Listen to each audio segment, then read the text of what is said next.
Execução fiscal, jurisprudência em teses. A certidão de dívida ativa, CDA, goza de presunção de certeza e liquidez. Assim, compete ao executado o ônus de juntar aos autos executório fiscal a cópia de peças do processo administrativo capaz de ilidir tal presunção. Artigo 41 da LEF. O promitente vendedor é parte legítima para figurar no polo passivo da execução fiscal, que busca a cobrança de ITR nas hipóteses em que não há registro imobiliário do ato translativo de propriedade. A citação por edital na execução fiscal é cabível quando frustradas as demais modalidades. Súmula 414 do STJ. Na execução fiscal, afasta-se a necessidade de intimar pessoalmente o devedor da asta pública, súmula 121 da STJ, quando comprovada a impossibilidade de sua realização e após esgotados os meios de localização do executado, ou quando demonstrada a inequívoca ciência da alienação judicial por meio de seu advogado. A fazenda pública em execução fiscal é isenta do pagamento de custas e emolumentos, cabendo-lhe, se vencida, reembolsar as despesas antecipadas pela parte litigante no curso do processo.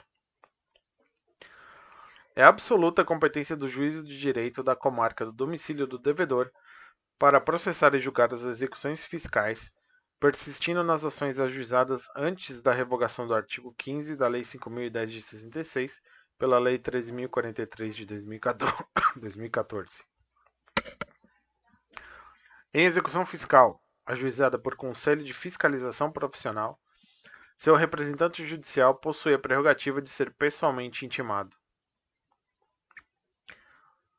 Ainda que a execução fiscal tenha sido ajuizada na Justiça Federal, o que afasta a incidência da norma incerta no artigo 1º, parágrafo 1º da Lei 9.289 de 96, cabe à Fazenda Pública Federal adiantar as despesas com transporte, condução e deslocamento dos oficiais de justiça necessárias ao cumprimento da carta precatória de penhora e de avaliação de bens processadas na Justiça Estadual, por força do princípio hermenêutico ubi idem ratio, ibi idem legis, dispositio.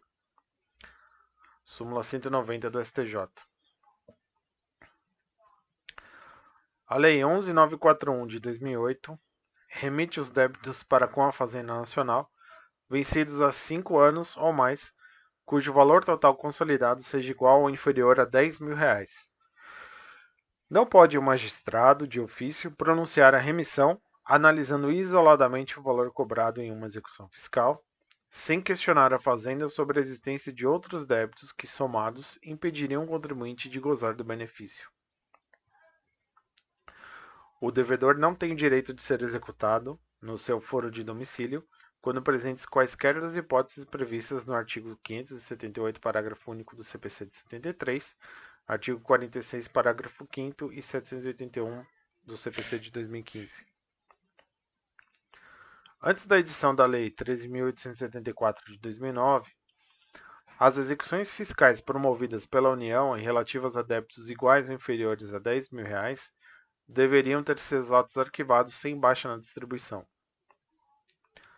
Adota-se como valor de alçada para cabimento de apelação em sede de execução fiscal o valor de R$ 328,27, corrigido pelo IPCA-E a partir de janeiro de 2001, valor esse que deve ser observado à data da propositura da execução. Em ações de execução fiscal, é desnecessária a instrução da petição inicial com demonstrativo de cálculo do débito, por tratar-se de requisito não previsto no artigo 6º da Lei 6.830 de 80, súmula 559 do STJ. Não é cabível mandado de segurança contra a decisão proferida em execução fiscal no contexto do artigo 34 da Lei 6.830 de 80. O depósito integral do débito tributário para garantia do juízo afasta a incidência dos juros de mora a partir da data em que foi efetivado. É possível a utilização do seguro-garantia judicial como caução em execução fiscal, conforme o artigo 835, parágrafo 2º do CPC, combinado com o artigo 9º, inciso 2, da Lei 6.830 de 80, alterado pela Lei 13.043 de 2014. Em execução fiscal, a conversão do depósito em renda ou levantamento da garantia só é possível após o trânsito em julgado nos termos do artigo 32, parágrafo 2º da Lei 6.830 de 80. Quando a demanda administrativa versar sobre objeto menor ou idêntico ao da ação judicial, ocorre renúncia ao poder de recorrer na esfera administrativa e a desistência do recurso interposto nos termos do artigo 38, parágrafo único da Lei 6.830 de 80.